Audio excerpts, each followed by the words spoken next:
Hey guys, welcome back. So it's Yogi Doug Johnson back with another talk for you. And today I want to talk about planning without attachment. Before I do that, I want to thank all my patrons on Patreon.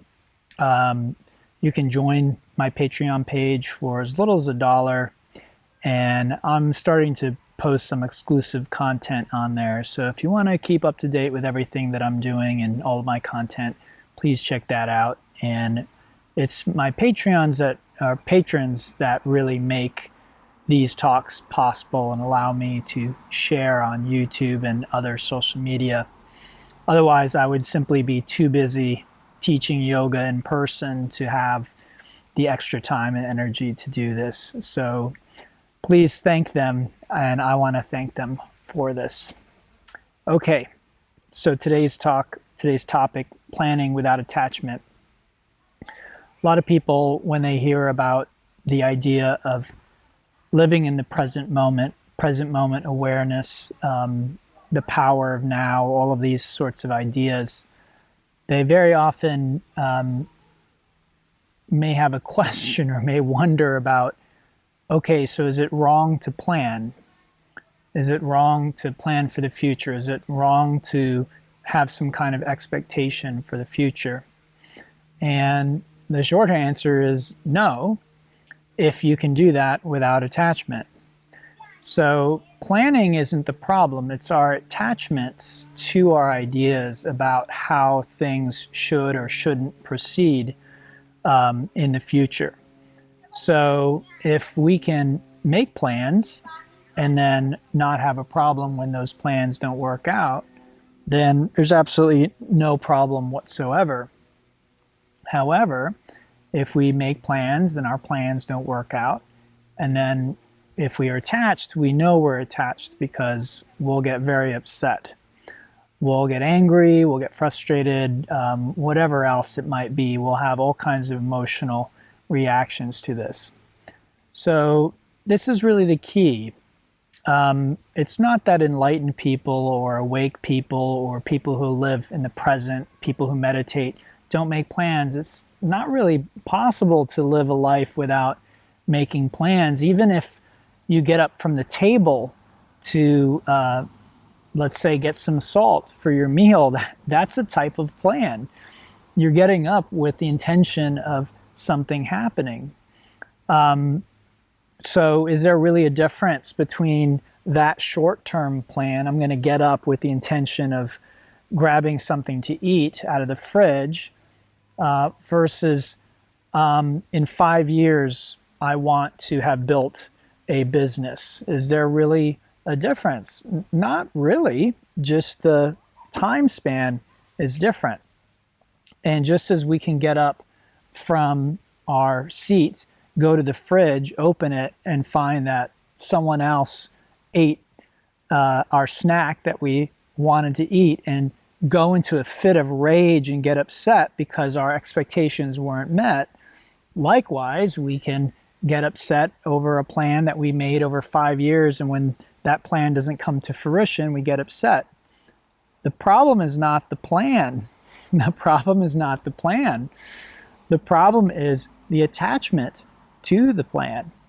So I hope this is evident to everyone listening to this. I hope this is something that is maybe obvious, or if it wasn't obvious until now, it is obvious now. There's a difference between planning and our attachment to our plans. So anytime I make plans now, generally speaking, I'm ready for them to not work out.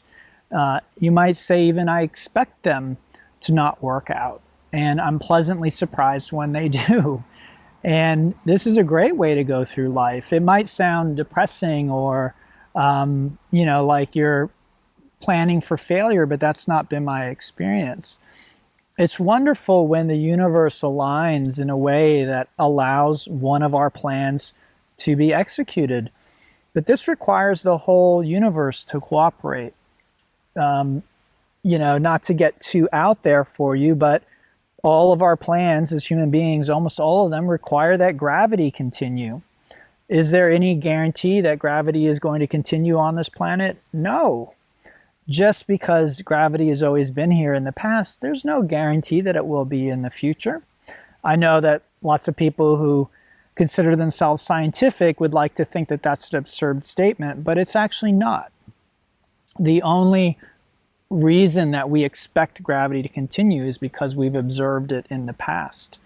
But even though we might like to talk about laws of science or laws of physics, really the only reason we know that these are quote unquote laws is because we've observed them. We've observed and studied reality and drawn conclusions from that. There's nothing in the fabric of reality that says that gravity needs to exist. And there's nothing that says that time and space need to exist. So likewise, all of our plans as human beings require that time and space continue basically as they are. If they don't, we're going to have a very hard time. A wonderful film that explores this idea of time and space is Interstellar. And in that movie, you see how relative time and space can be. It sort of demonstrates this idea of the relativity of time and space and how we can age at different rates. Time passes differently depending on where we are, our relationship with gravity, all these types of things. It's fascinating to think about. So most of us don't think about this kind of thing. We just assume that we make a plan and it's supposed to work out. Why? Because it's our plan. Again, this is a very egoic perspective. So a much more awake perspective is we make a plan and we recognize that things may not align. Maybe that plan shouldn't work out. Have you ever considered that? That when you have a plan to remodel your bathroom or to go to college or to date a certain person, maybe that plan isn't meant to work out. Maybe that is for your best interest. Maybe it's for the best interest of the planet. Again, I don't want to get too dramatic or out there, but we really don't know the impact that these things have. And so instead of pretending like we know that our plans should work out and that if our plans work out, that is the best for us, it is the best for everyone else, this is how it should be, we need to get real if we're on this path, this spiritual path, and we don't know that. For all we know, when our plan doesn't work out, that is the best outcome that is possible for us. And that can be a very hard thing to remember.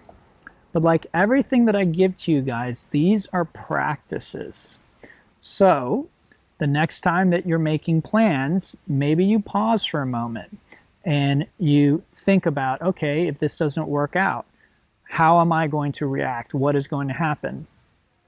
It may be harder, but please do, if in the future you find a plan is not working out as you had hoped. And again, a plan can be as simple as you were hoping to make yoga class. You were driving and there's a big accident and you can't make it to yoga class. And so what does the ego do? It throws a temper tantrum. It may not outwardly, but inwardly, right? You feel all angry and upset and, oh my God, I'm sitting here in traffic. I should be in yoga class. I really needed that yoga class. And now instead of going to yoga and de-stressing, now you're increasing the stress because of the expectation. So again, attachment, expectation, these are really the same thing to a degree. If we expect our plan to work out, then we will be disappointed when it doesn't work out. If we don't have any expectation, then there can't be any disappointment. And so this is something that you can work on, beginning to soften your attachment to the outcomes of your plans. So expecting things should work out for you, that it's best if they work out for you. You begin to question these thoughts. And when something doesn't work out, you change your perspective and say, okay, well, I guess this is for the best. Maybe not for you and maybe not in the short term, but things are interdependent. We are not separate individuals. We are not alone in this game. And so something doesn't work out for me, that is for the best, ultimately, for the big picture. And that includes us in that big picture. It's not that we're being victimized. And again, if you're a student of mine, you need to remember to let go of any kind of victim identity of I'm being put upon by the universe or by other people or whatever it is. This is a hard one because there are many instances where it does feel and look like on the surface that yes, indeed, I am being victimized. Okay? So I'm not saying that the perception of that isn't absolutely real. That we can't find evidence for that. We can. Okay? So this is not a evidence-based idea. This isn't about, oh, well, but look, I am being victimized. This is a spiritual practice. This is changing our perspective. This is changing how we feel inside. This is taking us to nirvana, to the kingdom of heaven. Okay? So this is not about, again, finding legal evidence or factual evidence to reinforce these ideas. Perspective is something we can change at any time. It has nothing to do with evidence. We can find evidence for any point, really, in terms of our perspective. So that's the beautiful thing about our true nature is it can take on any perspective that it wants. So we want to take on a perspective that brings us joy, brings us peace, makes us happy. When we do that, we begin to spread love, peace, joy, compassion to those around us. All right, everyone, I hope this is helpful. If you have any questions, please reach out. If there's any way that I can help you, please let me know. Otherwise, namaste and have a great day.